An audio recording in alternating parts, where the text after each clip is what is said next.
성도 여러분, 오늘 우리는 승리의 길을 배우기에 모였습니다. 세상이 말하는 승리는 힘과 경쟁으로 얻는 것입니다. 그러나 하나님의 나라는 다릅니다. 하나님께서 우리가 관용과 평강 가운데 진정으로 승리하도록 부르십니다. 오늘 예배는 그분께서 주시는 평강을 경험하고 우리 삶 가운데 관용으로 승리하게 하시는 은혜를 구하는 자리입니다. 이 시간 서로의 눈을 보며 잠시 마음을 가다듬고 내 안의 분노와 조급함을 주님 앞에 내려놓습니다. 주께서 가까이 계심 믿고 우리 모두 함께 예배의 자리로 나아가길 바랍니다. 다 함께 묵상 기도하시겠습니다.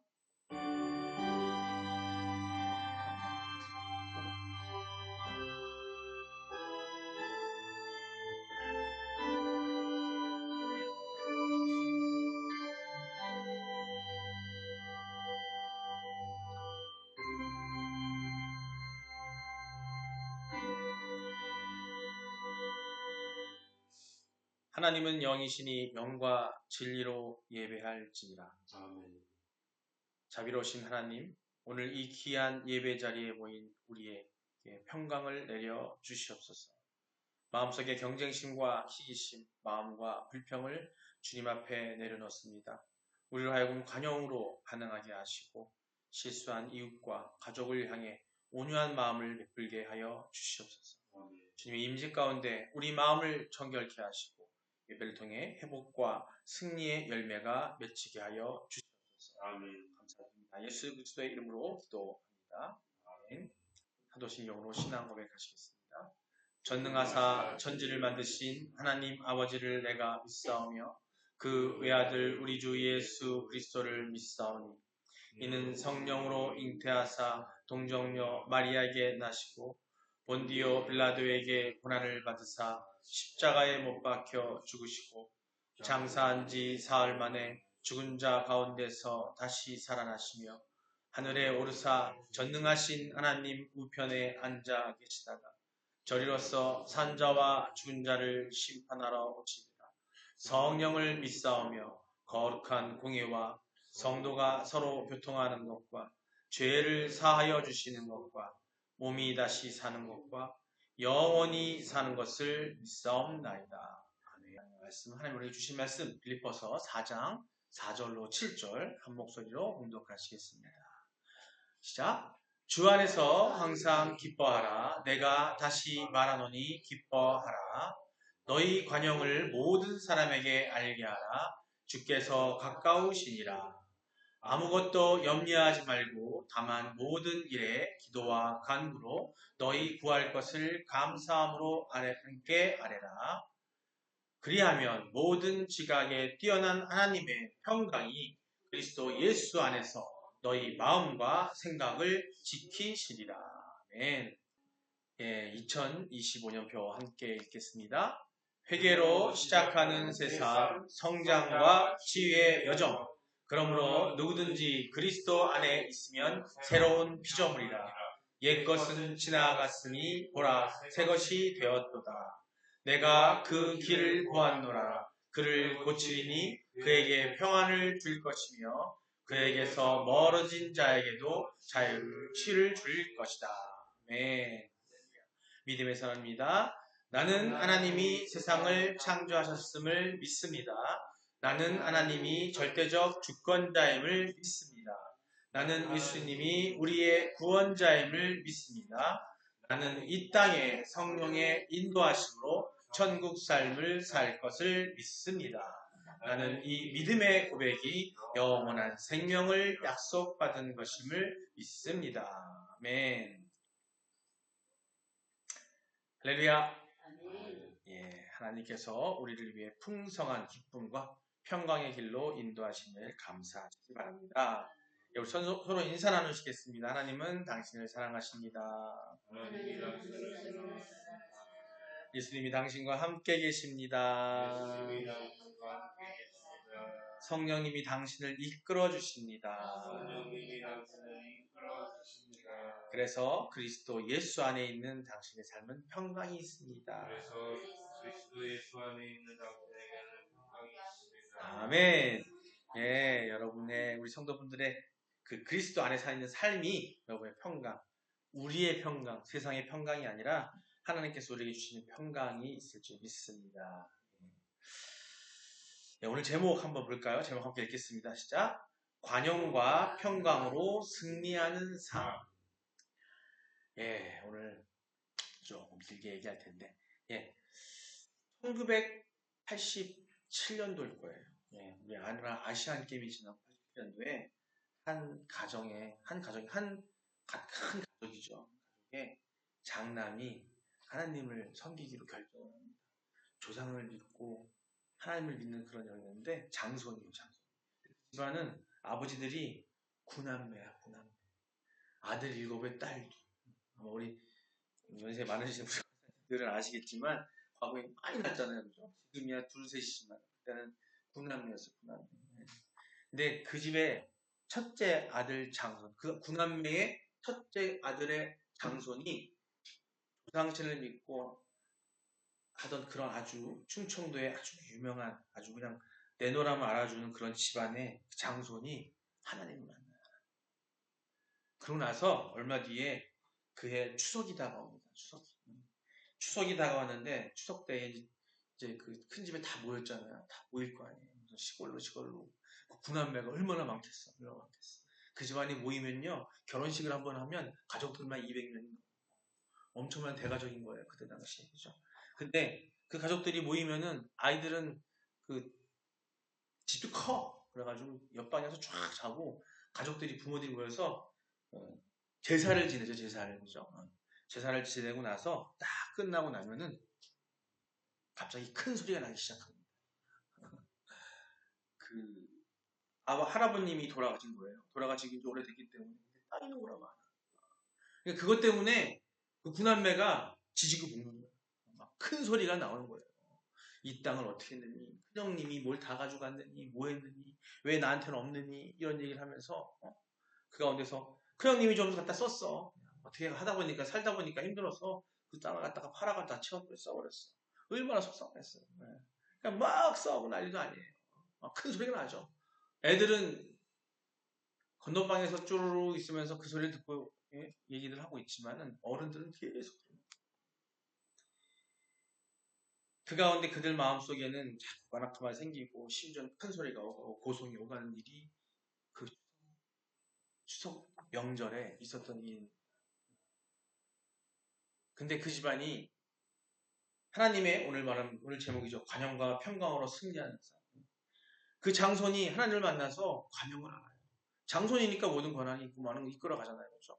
재산에 대한 것도 분배할 수 있는 거 생기는데 그 관용의 마음으로 자기 아버지가 했던 모든 것들을 용서를 작은 아버지한테 구하면서 그 모든 재산을 갖다 분배해서 편한 마음으로 하나님의 마음으로 하나님께 주신 그 관용의 마음으로 평강의 마음으로 작은 아버지들한테 고모들한테 쫙 나눠줘요. 그 결단을 내리기 그 전까지는 그러지 못했었어요. 그러면서 얼마 안 있어서 그 장소는 몸이 아파서 갑자기 쓰러져가지고 뇌출혈을 발설해가지고 살아요. 20년 가까이를. 하지만 그 가운데서 그 결단을 통해서 그 가정은 평안과 평강이 지금까지 이루어져요. 그래서 지금은 명절에 따로 모여서 제사를 지내는 것이 아니라 명절에 각각의 가정에서 하나님께 예배드리고 그리고 같이 통회하면서 집안에 무슨 일이 있을 때마다 함께 모여서 기도하고 가서 함께 모이는 그런 가정이 됐어요. 그런 가족이 돼서 지금은 아주 관용과 평강으로 승리하는 그런 가정이 되었다. 그 가정이 어떤 가정이냐? 저희 친가예요. 저희 아버님. 제가 그 안에 6째 아들의 장남으로 태어났어요. 근데 그 형님의 장손 그 형님의 그 결단이 있어서 지금 저희 그 구남매의 자손들은 부모님들은 하나님을 영접을 하고 첫째 큰아버지만 안 그렇지만 나 영접을 하고 하나님께 기도하면서 하나님께 천국에 가 계시고 지금 나머지 자손들은 아주 편하게 지금 딱 한 분 넷째 큰아버지만 살아 계시는데 또 그분도 또 이제 제가 가서 얼마 있다 가서 이제 그 평생을 불교니 뭐니 그 스크러머니 때문에 했던데 가서 이제 제가 곧 아마 이번 달 안에 가서 요양원에 가서 영접 기도하고 세례식을 할 계획입니다. 자, 제가 지금 이 말씀을 드린 건 뭐냐면 하나님이 말씀하시는 관용을 통한 그 평강, 이 평강이라는 게 뭐냐면 그 평강이 한 가족을 바꿔놨어요. 지금 그 후손들은요, 아까 말씀드린 엄청나게 많잖아요. 그 후손들은 그리스도 안에서 그리스도와 함께함으로 평안한 평강한 삶을 살고 있고 평안을 유지하고 있어요. 그렇다고 해서 세상 속에서 오는 어려움과 고통이 없는 게 아니에요. 때가 되면 하나님께 부르셔서 죽음을 맞을 수도 없게 되고 때가 어떤 때 보면 아픔이 있기도 하고 병이 나기도 하고 집안에 문제가 생겨서 돈이 부족할 때도 있고 있는 일이 있습니다. 하지만 그 가정은 과거와 같이 지지고 볶고 깽깽거리고 싸우는 것이 아니라 내가 덜 가졌네, 네가 더 가졌네, 왜 그걸 숨겼네, 왜 속였냐 하는 것이 아니라 평강 가운데 있다는 거예요. 그래서 승리하는 삶을 살고 있다는 걸 말씀을 드리는 겁니다. 멀리 볼 게 아니더라고요. 제가 말씀을 준비하면서 내 가정이 그랬구나. 그래서 내가 이렇게 또 하나님의 부름 받아서 목회자가 됐구나. 그렇게 쓰임 받고 있구나. 지금 저희 친구는 아주 평안합니다. 어떤 문제가 있어도 대처하는 모습들을 보면은 평안해요. 뭐 난리가 나는 것도 아니고 무슨 누가 잘못돼 얘기하는 것도 아니고 평안함 속에서 모든 것들이 이루어가고 있어요.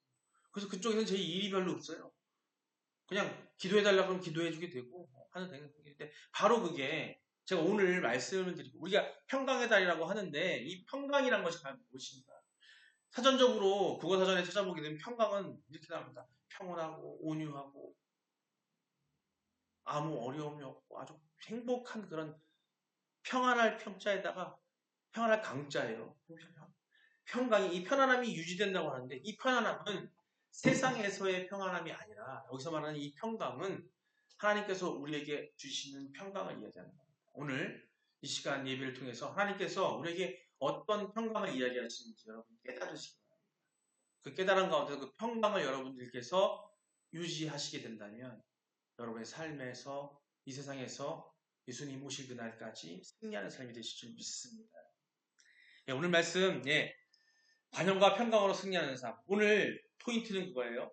평강의 삶을 살기 위해서, 평강한 삶을 살기 위해서 하나님께 주신 평강을 위해서 우리가 뭘 해야 되냐? 먼저 우리가 관용을 배워야 됩니다. 오늘 주제는 관용입니다. 관용은 무엇인가? 한번 얘기 나눠볼게요. 세상에서의 승리가 많이 있습니다. 흔히 이기는 자, 우리가 더 강한 자라는 말과 연결돼요. 그래서 더 많이 소유하고 더 높은 자리에 들은 것을 보고 우리는 승리했다라고 표현하고 성공했다고 얘기합니다. 그런데 그런 것들을 성경은 전혀 다른 승리의 길을 제시하고 있습니다. 예수님은 온유한 자가 복이 있다고 마태복음 5장에 말씀하고 있습니다. 바울은 이렇게 말합니다. 관용을 모든 사람에게 알게 하라고 권면하고 있어요. 오늘 본문 4장 5절의 말씀입니다.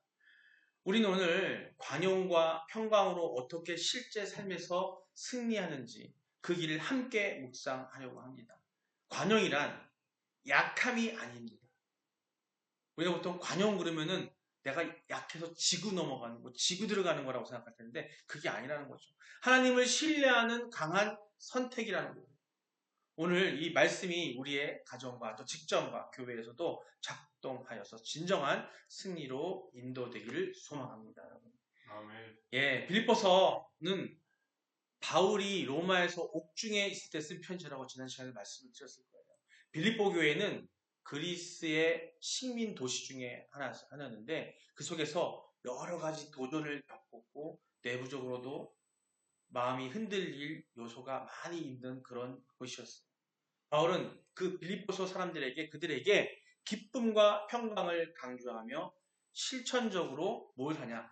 관용, 즉 온유를 권면하고 있습니다. 오늘 말씀에서. 그가 말하는 관용은 개인의 덕목이 아니라 교회의 증거입니다. 성도의 관용은 외부 사람들로 하여금 그리스도의 사람들임을 알게 하는 것이 바로 그 그리스도가 말하는 관용이에요. 자, 그렇다면 그 관용이 무엇인지 한 몇 가지로 얘기 나눠보겠습니다. 자, 먼저 첫 번째, 관용은 하나님의 성품을 드러내는 거예요. 즉, 관용은 하나님의 성품이라는 겁니다. 뒤에 나옵니다만 그 관용을 그대로 닮아서 이 세상에 오셔서 우리에게 그 관용을 보여주신 분이 누구? 예수 그리스도예요. 세상에서 말하는 관용, 우리가 그냥 내가 달라서, 내가 좀 많이 가져서, 내가 많이 갖고 있으니까 누구를 그냥 봐주고, 누구를 그냥 대신 뭐 내가 좀 더 줄게. 이런 어떤 차원의 관용이 아니라 하나님께서 우리에게 주시는 그 관용을 오늘 알아가야 된다는 거예요.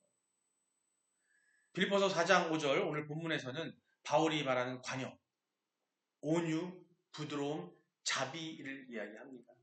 그건 단지 감정이 부드러움이 아닌 거예요. 어떤 상황 앞에서 자기 권리를 주장하기보다는 내 의견을 내세우기보다는 내가 잘났다고 얘기하기보다는 내가 해결하려고 하기보다는 하나님의 방식으로 반응하는 그런 태도를 말하는 거예요. 그런 영적 태도를 말하는 겁니다. 우리는 흔히 내가 갖고 있는 힘, 내가 지금 보잘것없는지 모르겠지만 내가 갖고 있는 힘으로 누군가를 누르려고 하고 어떤 상황이 발생했을 때 그걸 이기려고 하죠. 그런 일 때문에 일하는 일이 너무나 많아요. 사건, 사고라는 TV라는 걸 보일 때도 보면은 아주 사소한 일로 내 의와 내 의 힘을, 권위를 과시하기 위해서 아주 몹쓸 행동을 해서 사람을 다치게 하거나 사람을 죽이게 하는 일도 비일비재합니다.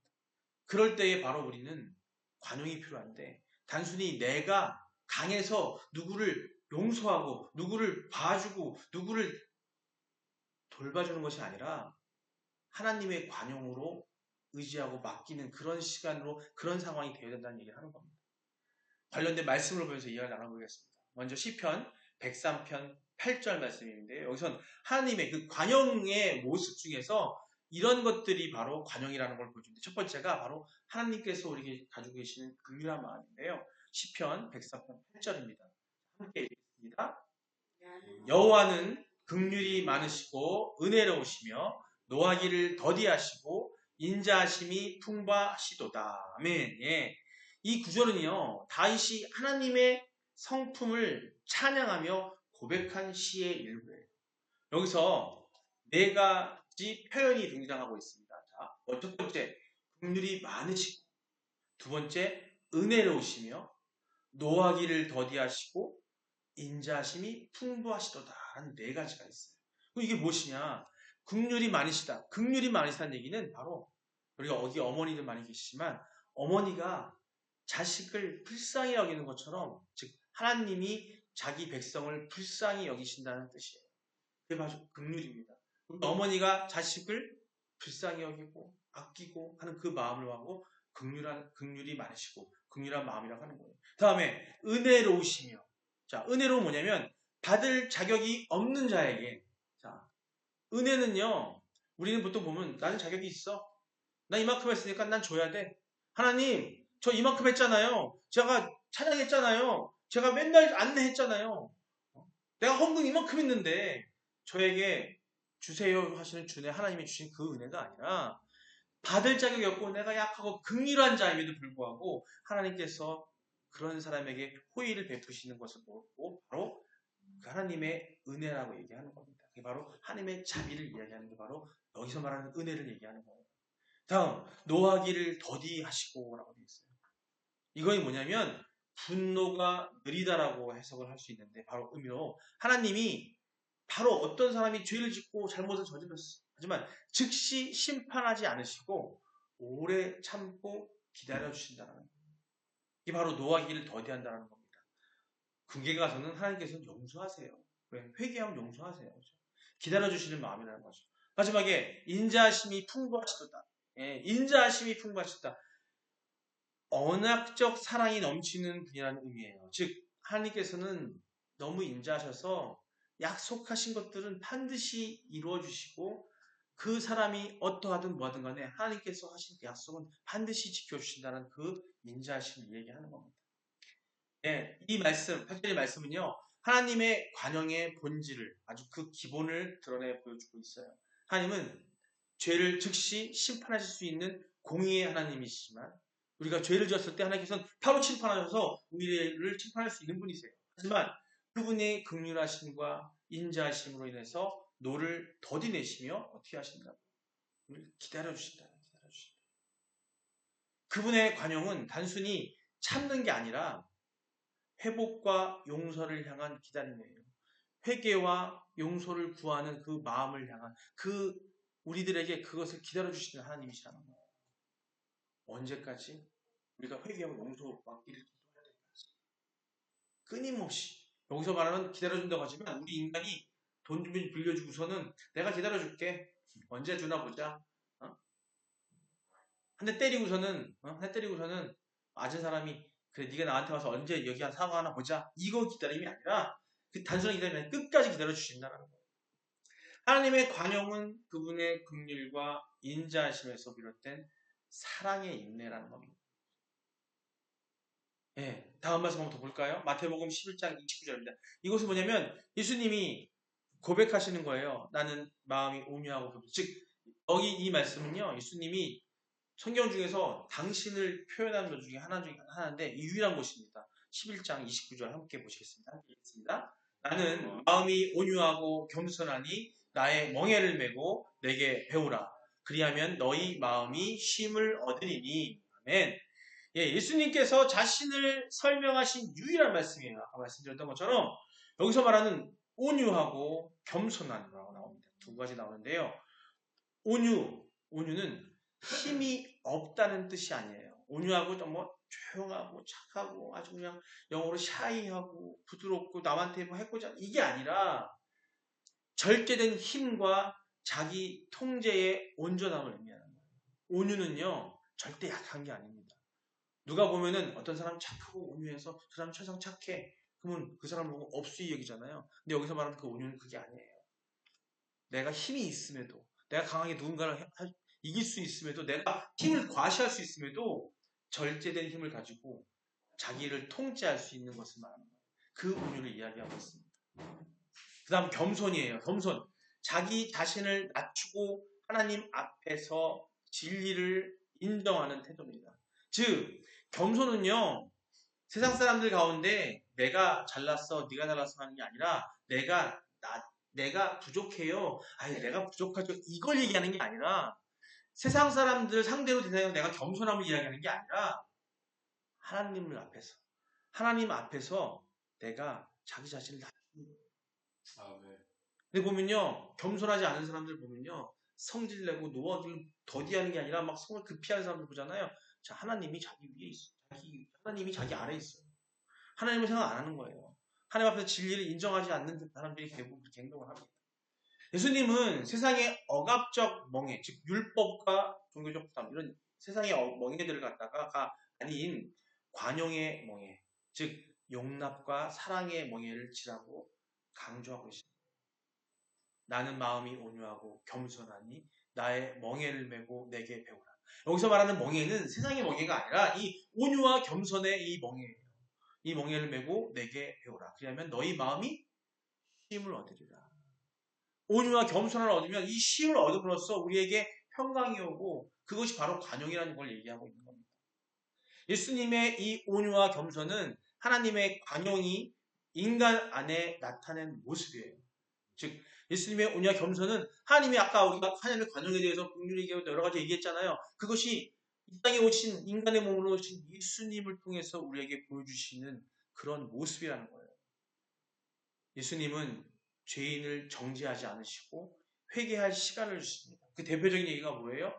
요한복음 8장에 보게 되면 음행한 일을 저지른 여인에게 그를 쳐 죽이려고 했던 모든 사람들, 율법에 저지했던 사람들 앞에서 그를 용서하신 예수님의 모습입니다. 8장 11절 함께 읽겠습니다. 한번 제가 읽어볼게요. 예. 11절을 보면은 뭐라고 나오냐면 예수님이 그 여인에게 이렇게 대답하되 주여 없나이다 하고 그 여인이 대답하니까 예수께서 이르시되 나도 너를 정죄하지 아니하노니 가서 다시는 죄를 범하지 말라 하십니다. 이렇게 관용으로 온유로 이를 정죄하지 아니하셨다는 겁니다. 예수님은 또한 제자들에게 그 부족함, 12제자가 있는데 그 부족함과 실패에도 즉시 꾸짖지 않으셨어요. 인내로 품고 가르치셨습니다. 이것이 곧 하나님의 관용의 모범적인 표현인 거예요. 우리 대부분 보면요. 자식이 좀 잘못하고 뭔가 실수하는 것 같아 있으면은 그 자리에서 화를 내고 눈을 흘리고 버럭 소리를 지릅니다. 부모님이 뭔 좀 나이 연세 드셔가지고 힘드셔가지고 막 가르쳐주고 조금 실수하실 수 있고 세상 살면서 맨날 그것을 습관대로 살고 있다 보니까 그걸 하는데도 불구하고 그걸 가지고 자식이 버럭 화를 내요. 그게 비록 잘못돼서 무슨 결과가 나왔다 할지라도 그 잘못을 갖다가 우리는 하루와 이해하는 것이 아니라 인내로 기다려줘야 되고 사랑으로 감싸줘야 되는데 그랬을 때에 우리에게는 관용이라는 우리 모습이 하나님 말씀하신 관용이 되는 것이고 그게 바로 우리 안에 평강이 임하게 된다는 거예요. 그 얘기를 하고 있는 거예요. 예수님의 온유와 이 겸손, 오늘 말씀에 나온 마태복음 21장 29절에 나오는 예수님의 온유와 겸손은 하나님의 관용이 인격 안에 구현된 모습이라고 아까 말씀드렸습니다. 그분의 멍에는 사랑으로 다스리고 그 안에 쉼이 있다라고 이해하십니다. 생각보다 왜 멍에라고 표현했을까요? 생각보다 그 온유와 겸손이 쉽지가 않아요. 그걸 하려면 우리가 진짜 멍에를 짊어진 것처럼 정말 견디고 인내하지 않으면 안 되는 거라는 거예요. 이 온유와 겸손이 쉽지가 않다는 거예요. 여러분 아마 세상 세대대로 하시다 보면은 평강이 없을 거예요. 이 온유와 겸손을 실천해내는 것이 중요한데 가족 간에 아까 말씀드린 설 연휴 기간에 가족들 모이셨잖아요. 평강이 있고 온유가 있는 곳에서 그런 평강이 있는 그런 관용이 있는 그런 가족들의 모임이라고 한다면 거기서는 분명히 슬픔도 아픔도 괴로움도 없을 거예요. 하지만 그 안에서 평강이 없고 관용이 없고 온유가 없고 겸손이 없다면 그 안에 부딪히는 게 있을 겁니다. 자, 그 자비, 겸손, 온유, 권면이 어떤 것인지 골로새서 3장 12절을 통해 한번 보겠습니다. 함께 읽겠습니다. 그러므로 너희는 하나님이 택하사 거룩하고 사랑받는 자처럼 긍휼과 자비와 겸손과 온유와 오래 참음의 옷을 입고 아멘. 예, 바울은 얘기합니다. 골로새 교인들에게 이렇게 이야기합니다. 새 사람을 입은 자답게 살아라고 권면하고 있어요. 그리스도인의 삶은 하나님의 성품을 입는 겁니다. 자, 아까 말씀드렸죠. 하나님은 긍휼하신 분이시고 관용이 있으신 분이고 우리를 함께 노하기를 더디하시는 분이시고 그런 하나님의 그 성품을 어떻게 해요? 우리가 입는 거예요. 우리가 흔히 그러죠. 우리는 예수님처럼 살아야 된다. 예수님처럼 닮아가야 된다고 하는 것이 뭐냐면 예수님이 바로 하나님의 인간으로 오셨을 때의 모습을 그대로 하나님의 모습을 보여준 거예요. 우리는 예수님처럼 살아야 되는 거예요. 그리스도인의 삶은 하나님의 성품을 입는 것, 즉 하나님의 관용을 실천하는 삶이어야 한다는 겁니다. 우리는 그런 실천하는 삶을 살아야 되는 거예요. 그래서 오늘 관용이 무엇인지 알아야 되는 거고 그걸 통해서 오늘 평강은 무엇인지 우리가 알아가야 되는 거예요. 여기서 말하는 각 단어들이 모두 관용의 성품을 구성합니다. 우리는 여기서 말하는 이 관용의 성품들, 아까도 얘기했던 것들을 다시 한번 기억하시면서 그렇게 살려고 노력하시고 그렇게 하려고 기도하시고 살아셔야 되는 거예요. 첫 번째 뭐냐면 너희는 하나님의 택하사 거룩하고 사랑받는 자처럼 뭐라고 긍휼이라고 합니다. 긍휼. 깊은 내면에서 우러나오는 연민이에요. 아까 하나님이 어머니가 자식을 사랑하는 것처럼 그런 마음처럼 깊은 내면에는 진짜 진실된 연민과 사랑이어야 된다는 거예요. 그게 바로 긍휼이에요. 우리는 그걸 가져야 된다는 겁니다. 또 자비를 가져야 된답니다. 상대를 향한 선의와 부드러움. 자, 자비. 상대를 향한 선의와 부드러움이라는 얘기는 아무리 잘못했다고 할지라도 나한테 해코지를 당한다 할지라도 우리가 좀 더 더디게 생각하면서 인내하면서 그에게 부드러움으로 얘기할 때 칼을 두고 덤비는 자에게 나를 죽이려고 하는 자에게 내가 부드러움으로 맞서고 선의로 맞설 때에 평강이 있고 깨우침이 있고 회개가 있을 수 있다는 거예요. 다음은 겸손입니다. 자기보다 남을 어떻게 해요? 좋게 여기고 낮게 여기는 거예요. 낮게 여기는 게 아니라 나보다 다른 사람을 높이 여기는 거예요. 항상 우리가 막말을 하고 누군가를 질타하고 누군가에게 충고한답시고서는 막 그 사람에게 상처되는 그야말로 요새 말 애들 말로 마상이라고 하죠. 마음 상하게 하는 말을 던지는 거 뭐냐면 내가 그보다 높다고 생각하기 때문에 생각으로든 지식적으로든 뭐든 간에 어떤 이슈에 있든 간에 내가 아니면 내가 내 자식을 낳았다. 내가 부모라고 해서 내 자식에게 마상을 주면 안 되죠. 부모로서 내가 내 자식보다 위에 있다고 생각하면 안 된다는 거예요. 내가 낳은 자식이지만 하나님 안에서의 똑같은 자녀고 그렇기 때문에 그에게 어떻게 해요? 자기보다 어떻게 보여? 부드러움으로 매야 되고 자기보다 또 자식을 또 높일 수 있어야 된다는 거죠. 그 얘기를 하는 겁니다. 온유예요. 그 다음 온유. 폭력 대신 부드러움으로 반응해야 됩니다. 즉 우리는 온유는 뭐냐면 성내고 화내고 폭력을 저지르는 것이 아니라 부드러움. 한 번 더 삼키고 한 번 더 우리가 참고 한자 말에 참을인자 셋이면 붙어있죠. 살인도 명한단 말이 있는데 이 참음이라는 것은 바로 온유예요. 나오네요. 오래 참. 상대의 잘못을 즉시 보복하지 않고 기다리는. 우리 여기 계시는 저를 포함해서 누구도 이 오래 참음을 잘하는 사람 많지 않아요. 순간적으로 뭐가 툭 틀리면 퍽 해버리잖아요. 그죠? 근데 그걸 한 번 더 참는 거예요. 온유한 마음으로 부드러운 말씨로 참음으로써 그 상대방에 전하잖아요. 그거는 싸움이 일어나지 않고 그 안에 분쟁이 있을 수가 없어요. 이 세상 열방들이도 마찬가지입니다. 나라 일도요. 나라가 서로 지금 트럼프 대통령이 자기 나라를 위해서 열심히 뭔가를 하고 있지만 그가 행하는 것들이 상대방들을 자극하는 자극적인 것들을 하다 보니까 반발이 일어나는 거예요. 그런 것들이 일어나는 거예요. 예, 이 5가지 덕목은 하나님의 관용을 닮은 삶의 열매예요. 첫 번째가 뭐라고요? 긍휼, 자비, 겸손, 온유, 오래 참음. 이게 바로 하나님의 관용을 닮은 삶의 열매입니다. 하나님이 우리에게 관용을 베푸셨기에 우리도 우리 서로에게 관용을 입혀야 합니다. 관용은 교회 공동체, 우리 교회를 하나로 묶는 끈이 될 수 있어요. 교회 안에서 이 관용이 없잖아요. 이 관용에 이 덕목들이 없잖아요. 교회가 분열이 일어나요. 깨지게 돼요. 왜? 부족한 사람들이 다 모여 있거든요. 아픈 사람들이 와 있거든요. 하나님 안에 부족하고 내가 완전치 못한 사람이 와 있는데 그 안에서 관용이 없잖아요. 서로 부딪혀서 교회는 깨지고 맙니다. 하나님의 관용을 입은 자는 그 관용을 자비, 겸손, 온유, 오래 참음으로 실천하는 사람이라는 겁니다. 하나님의 관용은 그리스도인의 인격적인 옷이라는 것을 여러분 기억하시기 바랍니다. 예, 온유는 수동적 무반응이 아니에요. 누가 해소되는 것이 오히려 하나님을 신뢰하여 화를 억제하고 상대를 회복으로 이끄는 능동적 사람입니다. 즉 우리가 어떻게 된다고? 노력해야 되는 겁니다.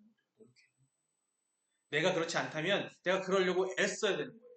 노력해야 되는 거예요. 그냥 하나님이 주시겠거니가 아니라 이 부분은, 이 온유는 우리가 노력해야 되는 거예요. 상대를 회복으로 이끄는 능동적인 사랑이기 때문에 상대를 사랑한다면 내가 온유를 실천해야 되는 거예요. 하나님이 우리의 삶을 주관하심을 신뢰하는 사람만이, 즉 우리가 그 하나님이 말씀하시는 관용과 온유를 실천하려면 하나님이 우리를 주관하고 있다는 것을 신뢰하는 사람이어야 된다는 겁니다. 우리가 그런 믿음이 없으면, 하나님 우리의 주권자임을 믿음이 없으면 온유한 마음이 나올 수가 없어요. 오늘 막 화내고 성내고 한다. 하나님이 내 주권자가 아닌 거예요. 여러분 단적으로 얘기하자면 말이죠. 막 화내기 좋아하고 어디 가서 성질내기 좋아하고 밖에 세상에 나가서 막 뒤집어 엎고 내 승질은 안 된다고 내 맘대로 된다고 막 던지고 이런 행동을 하고 막 SS 욕해대잖아요. 그건 바로 하나님의 자녀가 아닌 거예요. 하나님이 내 주관자가 아닌 거예요. 내가 그렇다? 여러분 기도하시고 회개하셔야 됩니다.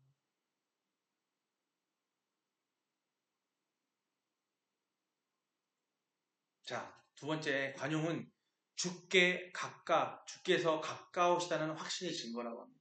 즉 주는 예수님께서 우리에게 가까이시다는 증거입니다.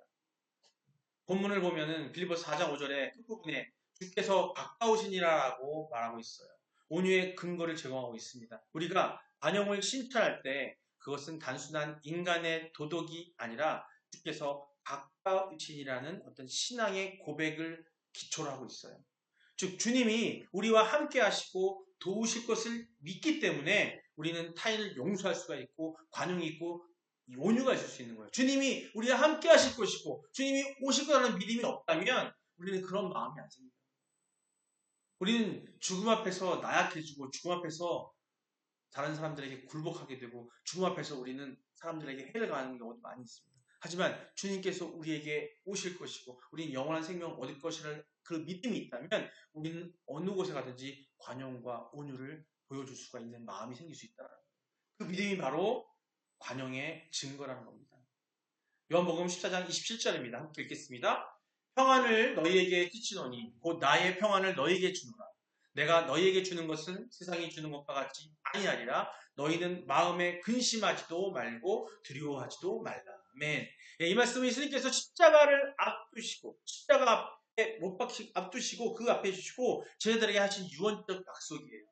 예수님은 제자들이 곧 겪게 될 두려움과 혼란 속에서도 자신의 평안, 곧 하나님의 임재 속에서 오는 완전한 회복과 안식을 주겠다고 약속하고 계십니다. 세상의 평화는 외적 조건에 달려 있지만 예수님께서 주시는 평화는 그분이 함께 하신다는 내적 우리의 확신, 믿음 안에서 있을 수 있다는 걸 얘기하고 있어요. 주께서 가까우시다라는 확신이 관용을 낳을 수 있다는 겁니다.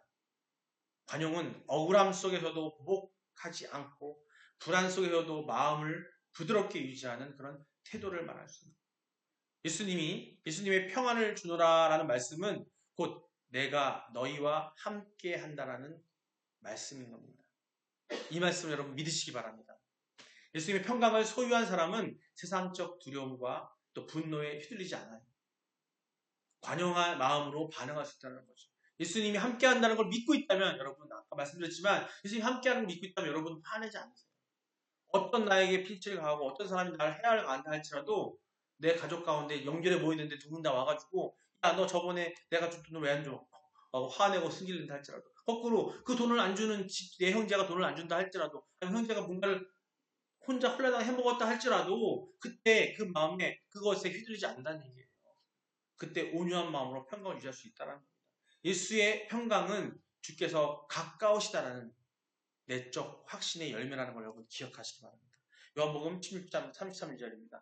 그 가까우심을 통해서 예수님이 우리에게 승리를 선포하신 얘기입니다. 16장 33절입니다. 이것을 너희에게 이르는 것은 너희로 내 안에서 평안을 누리게 하려 함이라. 세상에서 너희가 환난을 당하나 담대하라. 내가 세상을 이기었노라. 아멘.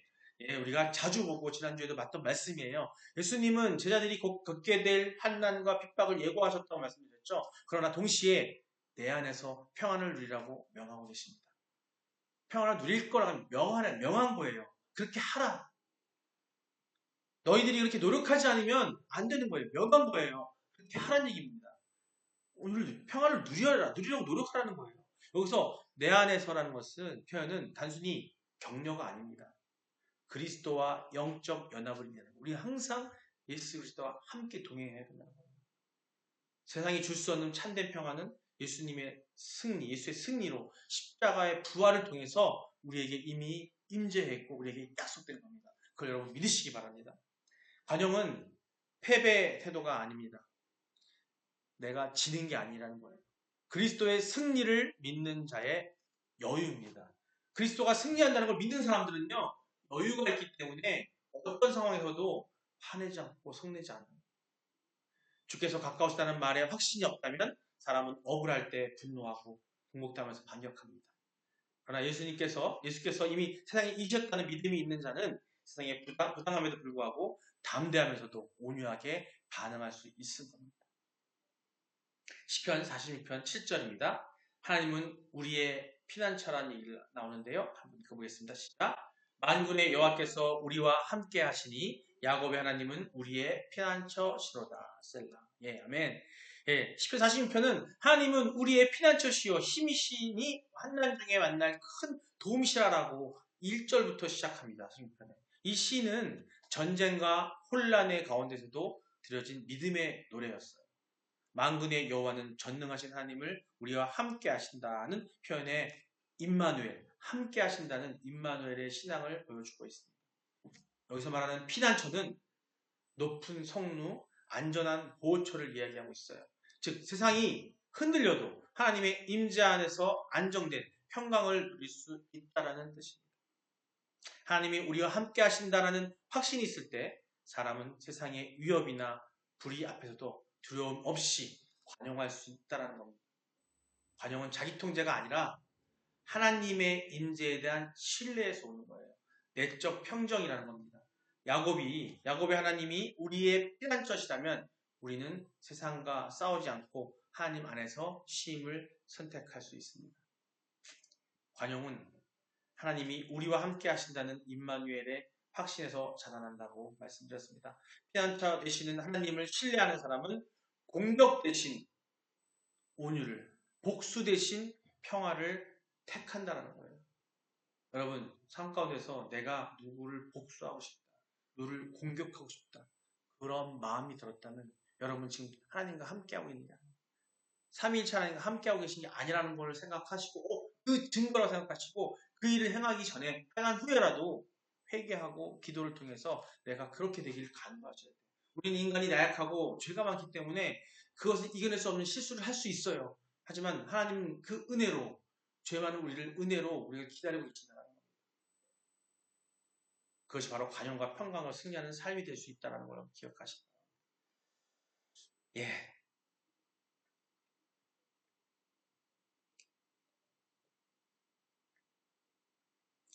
평안을 너희에게 끼치노니 예.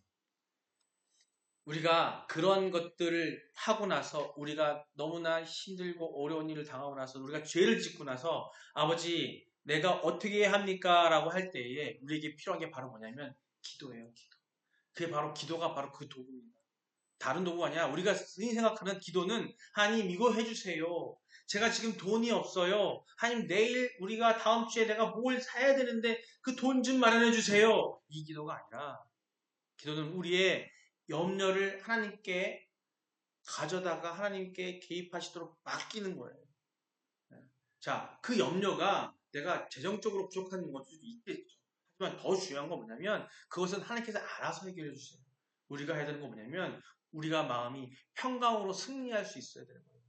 평강으로 승리할 수 있는 마음을 하나님께 간구하셔야 되는 겁니다. 예. 그렇기 때문에 어떤 일이 발생하고 문제가 발생했을 때, 야, 내가 누군가 다툼이 있을 때 한 발 물러서서 기다림으로 또 인내함으로 참고 하나님께 마음으로 기도하는 거예요. 하나님, 이 상황을 하나님께 부탁드립니다.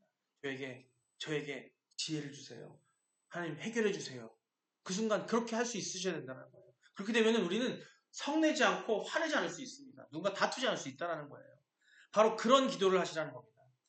그럼으로써 거기서 오는 결과들, 그걸 통해서 그것이 바로 우리가 감사로 나타날 것이고 그런 감사의 기도문이 열리게 되는 거예요. 즉 우리는 감사의 기도를 하기 위해서 무엇을 먼저 해야 되냐면 우리에게 닥쳐오는 모든 것들을 세상의 모든 어려움들과 고통과 내가 갖고 있는 나의 이 못된 마음을 이 모든 것들을 누구에게 하나님께 맡기는 그런 기도를 하시는 거예요. 그런 마음을 갖고 계신다면 그때 우리가 절로 감사가 나올 거고 그때 감사의 기도를 할 수 있는 것이고 그 문이 열리는 것입니다. 감사가 없는 기도는 불안감으로 끝나기 쉽습니다. 바울은 기도, 간구, 감사를 통해 우리의 요구를 하나님께 알리면서 하나님의 평강이 우리의 정서와 사고를 보호한다고 말하고 있습니다. 바울 얘기 많이 들으셨죠? 바울은 감옥에서도 박해, 배신 속에서도 기도와 감사로 자신을 지켰습니다. 옥중에서도 편지를 통해서 교회를 격려했던 그 삶은 염려를 기도와 감사로 바꿀 때 내적 평안과 사역의 어떤 열매가 따라오는 그 경험을 바울은 했어요. 우리도 바로 그런 경험을 해야 됩니다. 우리 이 시간 우리가 이렇게 생각했으면 좋겠습니다.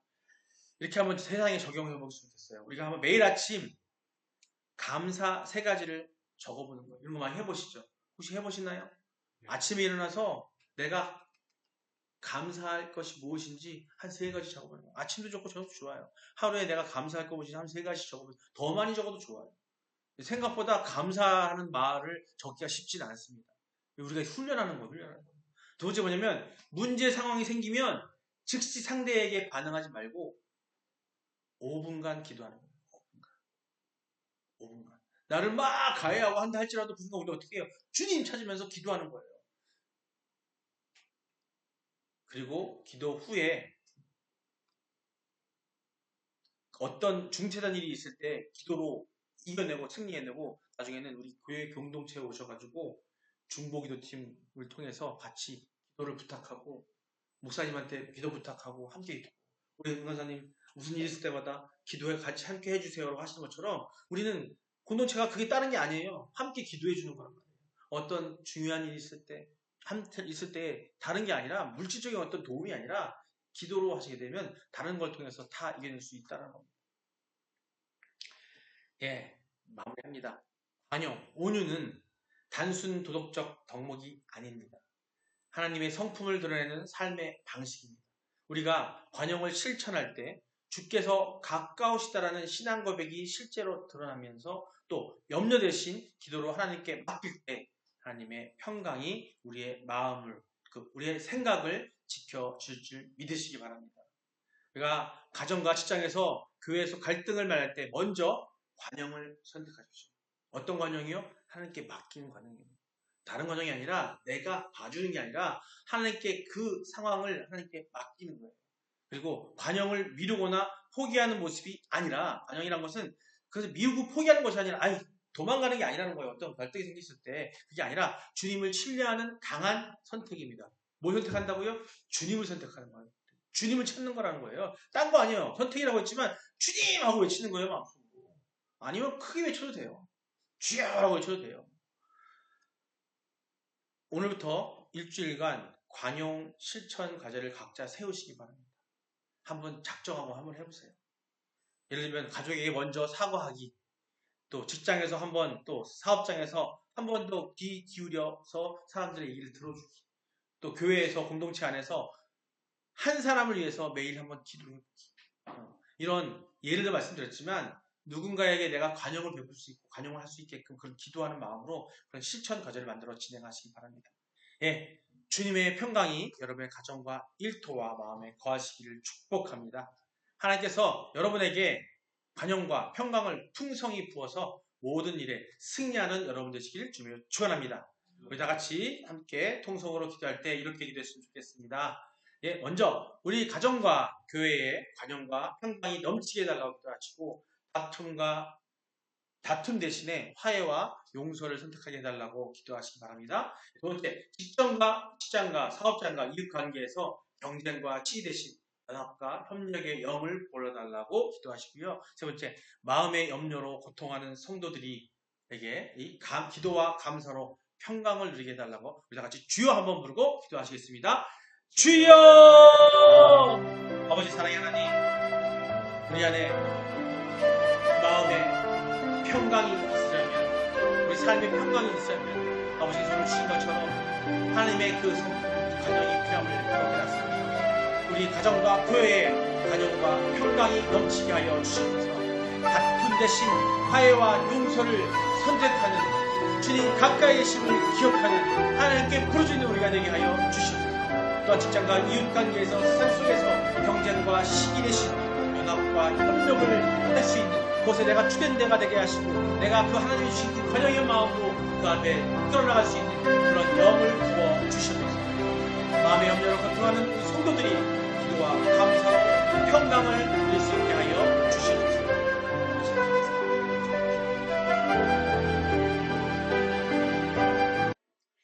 전능하신 아버지 하나님, 오늘 우리에게 관용과 평강으로 승리하는 길을 가르쳐주신 너무나 감사합니다.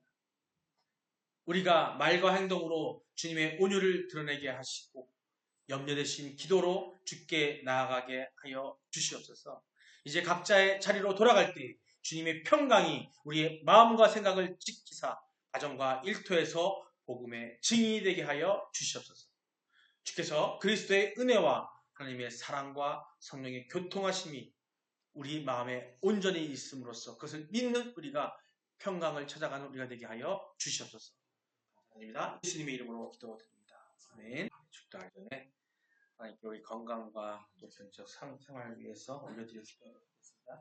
가슴에 손을 얹으시고 우리의 마음을 주님께 맡기고, 오늘 말씀드렸던 것처럼 지금 이 순간 하나님께 우리의 모든 것들을 내어 맡기는 기도를 드리기 원합니다. 사랑의 주님, 이 시간 우리 특별히 연로하시고 또 아픔이 많으신 성도님들 위해 기도합니다. 연약한 육체를 붙들어 주시옵소서. 육간의 강건함을 허락하여 주시옵소서. 또한 병상에서 고통받는 우리 친지들, 환우들, 주변 이웃들이 있습니다. 긍휼히 여겨 주시옵소서. 주님의 보혈로 모든 병을 깨끗이 치유하여 주시고, 병마와 싸우는 가족들에게도 그 믿음과 용기를 더하여 주시옵소서. 주님, 특별히 마음의 병으로 힘들어하는 성도들을 위해 기도합니다. 우울합니다. 또 마음이 혼란스럽습니다. 헛것들이 보일 때도 있습니다. 그 마음을, 그 어둠 속에서 고통받는 그 영혼들에게 참된 위로와 평강을 허락하여 주시옵소서. 주님의 사랑으로 그들의 마음을 어루만져 주시고 완전한 치유와 회복을 경험하게 하여 주시옵소서. 마지막으로 경제적인 어려움을 통해서 힘들어하고 있습니다. 하늘의 문을 여시고 필요로 채워주셔서 더 이상 물질의 문제로 인해 고통받지 않게 하여 주시옵소서. 주님께서 친히 그들의 공급자가 되어 주시옵소서. 이 모든 기도를 우리를 사랑하시는 예수 그리스도의 이름으로 기도드립니다. 아멘. 축도하겠습니다. 이제는 우리 주 예수 그리스도의 넓으신 은혜와 하나님 아버지의 지극 무한하신 사랑하심과 성령님의 감화, 감동, 교통하심이 오늘 이 예배 참석하여서 하나님의 그 사랑의 관영을 배움으로 우리가 세상에서 그 관영을 행함으로 우리에게 삶의 평강을 누리기를 원하는 모든 성도들의 가정과 그 삶의 도전 위에 이 나라와 이 세상 열방 위에 지금부터 영원까지 함께 있을지어다. 아멘. 주님 감사합니다. 주님 감사합니다.